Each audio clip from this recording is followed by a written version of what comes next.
B. Bilangan pasalnya yang ke-30 ayat 1 hingga ayatnya yang ke-16. Berbicaralah Musa kepada kepala-kepala suku dari Bani Israel, katanya, inilah firman yang telah diperintahkan Yahweh. Jika seorang pria bernasar atau bersumpah kepada Yahweh atau mengucapkan suatu sumpah untuk mengikatkan hidupnya dengan suatu janji, ia tidak boleh melanggar perkataannya. Maka ia harus melakukannya sesuai dengan semua yang telah diucapkannya.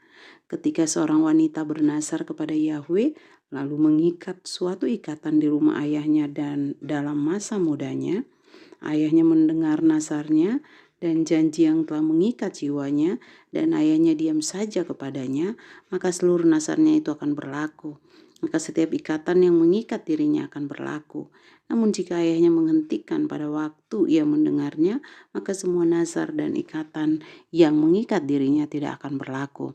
Dan Yahweh akan memberikan pengampunan kepadanya karena ayahnya telah melarangnya. Jika ia sudah bersuami lalu masih ada nasarnya atau suatu janji yang diucapkan tanpa pertimbangan yang mengikat dirinya, dan suaminya mendengarnya pada waktu itu ia diam saja, maka nasarnya akan berlaku dan janji yang mengikat hidupnya akan berlaku. Namun, jika pada waktu suaminya mendengarnya, ia menghentikannya, maka ia telah membatalkan nasar yang ada pada istrinya dan janji yang diucapkan tanpa pertimbangan yang telah mengikat hidupnya, dan Yahweh akan mengampuni wanita itu.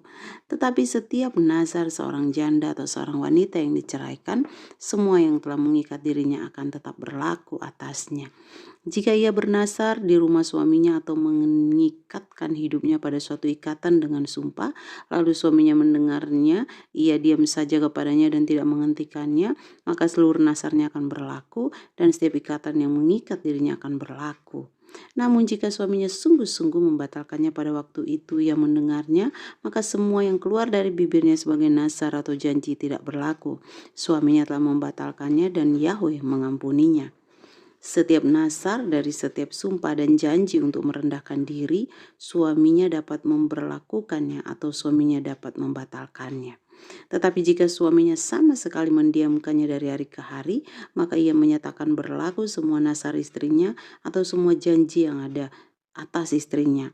Ia telah menyatakan berlaku karena ia diam terhadapnya pada waktu ia mendengarnya. Namun, jika kemudian hari ia membatalkannya sesudah ia mendengarnya, maka ia harus menanggung kesalahan istrinya. Inilah ketetapan-ketetapan yang telah diperintahkan Yahweh kepada Musa, antara seorang suami terhadap istrinya, antara seorang ayah terhadap